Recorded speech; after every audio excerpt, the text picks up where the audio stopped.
pessoal, graça e paz em nome de Jesus. Estou aqui para fazer o resumo da nossa terceira aula da Escola Bíblica Dominical e nós estamos estudando sobre a história da adoração. Domingo passado nós falamos sobre batismo e celebração da ceia do Senhor. Então vamos lá para o nosso resumo. Sobre batismo, a palavra do Senhor em Marcos 16:16 diz o seguinte: quem crer e for batizado será salvo, mas quem não crer será condenado. Pois bem, no Antigo Testamento, especificamente no livro de Levítico, existem lá vários mandamentos sobre purificação com água. Levíticos 15, versículo 10, versículo 11, Levíticos 16, versículo 4, você pode conferir na sua Bíblia.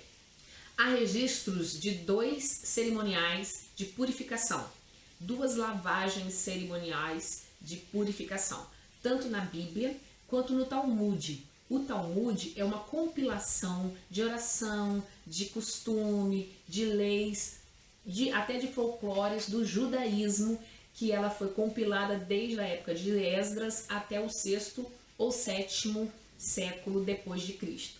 Então, tanto na Bíblia como no Talmud, há esses rituais, esses cerimoniais de purificação. Em hebraico é tevilá, que significa imersão, e o netilá e adarim, que significa lavagem das mãos e também dos pés.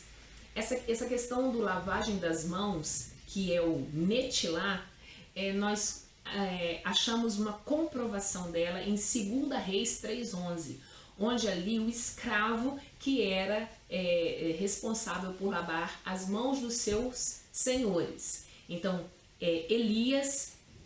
a mão de Elias era lavada por Eliseu, justamente aí em 2 Reis 3:11. Eliseu tinha esse ofício de lavar as mãos, de purificar as mãos de Elias.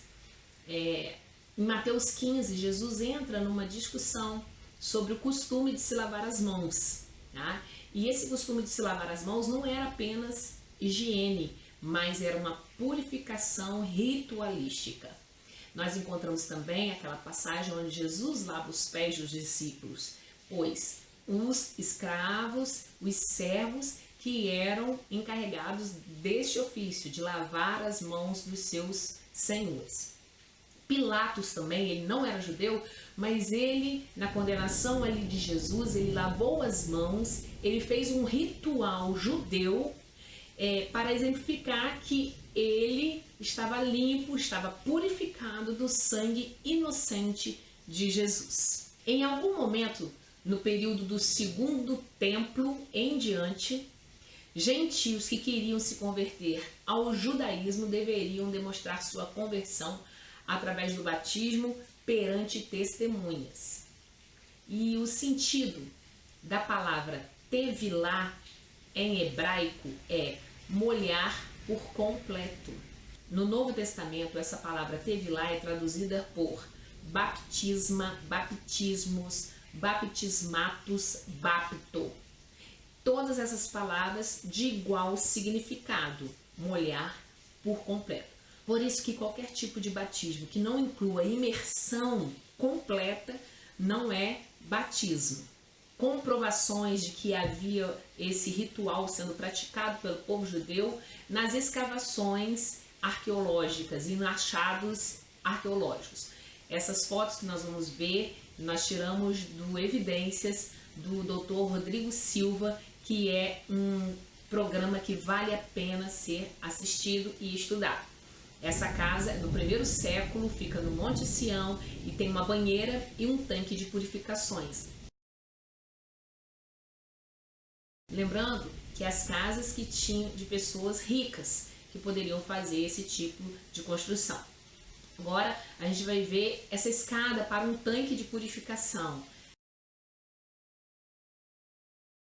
O indivíduo descia por uma escada, subia pela outra, indicando que desceu impuro, mas subiu limpo. O tanque público, Tanque de Betesda é das ruínas do tanque de Betesda, onde aquele paralítico por anos era colocado ali no tanque e havia aquele fato do anjo mover as águas e a pessoa, né, se purificava ali e recebia a cura. E enfim, aquele paralítico, ele nunca conseguia ser o primeiro. Tá? Então é nesse tanque aí de Betesda. E também o tanque de Siloé. Esses tanques eram públicos. No livro de Atos narra que haviam muitas pessoas se convertendo e muitas pessoas sendo batizadas. Onde nós encontraríamos tantas águas para que multidões, como 3.000 pessoas, 5.000 pessoas fossem batizadas? Então, os estudiosos acham que foram nesses tanques aí. Esses tanques foram descobertos lá em Jerusalém. São vários e vários tanques de purificação. O batismo de João era um batismo de arrependimento, não só de purificação, daquilo que vinha desde o Velho Testamento. Mas João aparece na história como aquele que vai preparar o caminho do Senhor e ele começa a pregar sobre arrependimento. Então o batismo de João incluía mudança de vida, mudança de atitude, arrependimento de pecados. E outra coisa é que antes a pessoa mesmo se batizava, ela que entrava na água, ela que se purificava no tanque. Agora o batismo de João, ele que começa a batizar as pessoas. Uma pessoa batiza a outra pessoa. Em João 3:22, nós encontramos o seguinte: depois disto, foi Jesus com seus discípulos para a terra da Judéia e estava ali com eles e batizava. E um outro texto de João 4, de 1 a 3, completa esse sentido de haver batismos na época de Jesus. E quando o Senhor entendeu que os fariseus tinham ouvido que Jesus fazia e batizava mais discípulos do que João, entre parênteses, ainda que Jesus mesmo não batizava, mas os seus discípulos, deixou a Judéia e foi outra vez para a Galiléia. Então, na época de Jesus, no treinamento ali com os seus discípulos, ele mandava os discípulos batizarem. Ou seja, a mesma prática de João, uma pessoa batizando outra. O apóstolo Paulo, ele vem dar um resumo aprofundado do que significa o batismo. Morte para o mundo e ressurreição e renascimento para uma nova vida em Cristo. O batismo se tornou um cerimonial de entrada no corpo de Cristo, por ser um testemunho público de que eu me arrependo e eu tenho o Senhor Jesus Cristo como meu único e suficiente Salvador. Representa morte do meu eu, morte para esse mundo e ressurreição para uma nova vida em Cristo. Já que era uma prática feita várias vezes, a prática da purificação, até pessoas tinham esses tanques dentro das suas próprias casas, por que então não continuar batizando sempre? Pois bem, os pagãos começaram a pegar essas práticas também de purificação com água. E eles achando que se purificando com água, eles seriam protegidos dos maus espíritos. Então, por isso, quanto mais batismos, melhor. A igreja primitiva, então, decidiu adotar um só batismo, para não serem confundidos com os pagãos. Ao invés de serem batizados sempre, escolheram praticar a ceia do Senhor. A ceia do Senhor, que também significa Eucaristia, e nós dissemos que essa palavra não vem da Igreja Católica. Essa palavra Eucaristia, ela é antiga, ela aparece no livro da Didaquê, que é o livro que era a instrução dos apóstolos, que data de 60 a 90 depois de Cristo. Eucaristia significa ações de graças, porque quando Jesus fez ali a celebração da ceia, a última ceia, ele pegou o pão, deu graças, ele pegou o vinho, deu graças. Então, Eucaristia significa ações de graças, dar graças. Eucaristia é a ceia do Senhor. O texto mais antigo que nós temos é o texto de 1 Coríntios 11, 23 a 26. O livro de 1 Coríntios foi escrito primeiro do que o livro de Mateus, Marcos e Lucas. Portanto, a escritura mais antiga sobre a celebração da ceia do Senhor é 1 Coríntios 11, de 23 a 26, que existem ali os detalhes de como ela era celebrada. Os primeiros cristãos não celebravam mais a Páscoa, assim como as luas novas, assim como é dia de festas, festas instituídas, sábados, porque tudo isso são sombras das coisas futuras, conforme diz Colossenses 2, 16 e 17. Então nós não celebramos mais a Páscoa, porque Cristo é a nossa Páscoa. Nós celebramos a ceia do Senhor. Ceia do Senhor é comunhão.